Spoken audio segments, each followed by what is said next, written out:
Hello! Ese mukobwa nawe muhungu ujya wibaza niba umukobwa muri kumwe cyangwa se umuhungu muri kumwe mu rukundo agukunda by'ukuri? Nakuzaniye ibintu bitandatu bishobora kukwereka niba umukobwa cyangwa se umuhungu muri gukundana niba ashobora kuba agukunda by'ukuri.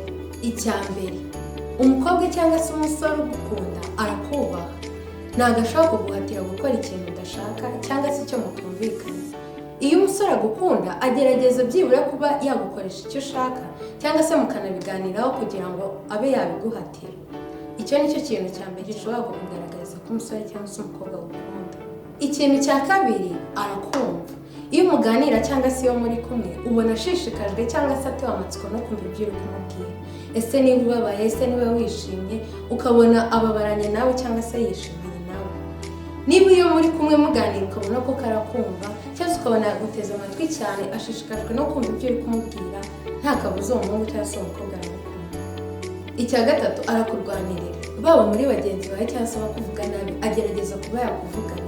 Ikindi kandi ntabwo ari ukurwana k'umubiri cyangwa se aba yakoresha imbaraga arwana n'abo bantu batari kukuvuga neza, ahubwo agerageza kuba yabumvisha uko uri aho kugira ngo bakomeze kugufata uko utari.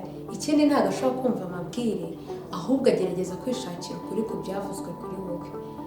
Iyo umuhungu akoze ibyo cyangwa se umukobwa aba agukunda. Ikintu cya kane, aragufuhira.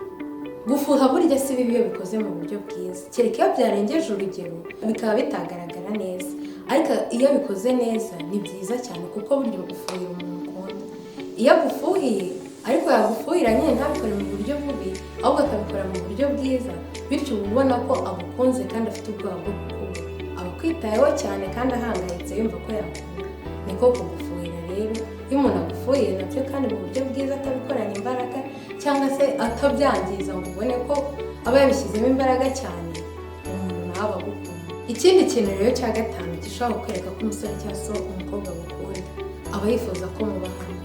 Akenshi aba yumva mwahora muri hamwe, ndetse kubera ko niba musoje imirimo yanyu ya buri munsi akifuza ko mwasohokana, mwajyana guhaha. Inshuro nyinshi mwaba muri kumwe mukagira byinshi musangira muri kumwe, mukagira ibyo mufata muri kumwe. Umusore ugukunda cyangwa se umukobwa ntaba atewe isoni nawe, ahubwo ahora yumva ko mwaba muri kumwe kenshi. Ibyo nabyo nubibona umusore azagukunda cyangwa se umukobwa. Ikintu cya gatandatu gishobora kukwereka ko umusore cyangwa se umukobwa agukunda ni uko aguha umwanya. Kenshi cyane ukabona nyine ntabwo ashobora kuguha umwanya wo kumwaganira, byaba ngombwa mugasetinga n'igihe gihoraho mushobora kuvugana, guhura, gusangira se. Ibyo nabyo bishobora kukwereka ko umusore agukunda cyangwa se umukobwa, kuko yaguhaye umwanya akakwitaho, cyangwa se ntaze kukubwira ko yari ari bize, ntaze kukubwira ko hari ibyo yari arimo, ahubwo byaba binahari akaba yakwitaba akakubwira ati bimeze bitya ariko nimuguka turavugana. Rero nubona umusore cyangwa se umukobwa aguha umwanya agafata igihe cye ngo muganire, mugire ibyo muvugaho cyangwa se muvugane kuri telefone cyangwa muhure, nta kabuza kuko umusore cyangwa se umukobwa nawe aba agukunda. Mwakoze kubana nanjye, nizere ko mwe mufite abakunzi ibi bigiye kubyitaho kandi ko mukamenya ko babakunda by'ukuri.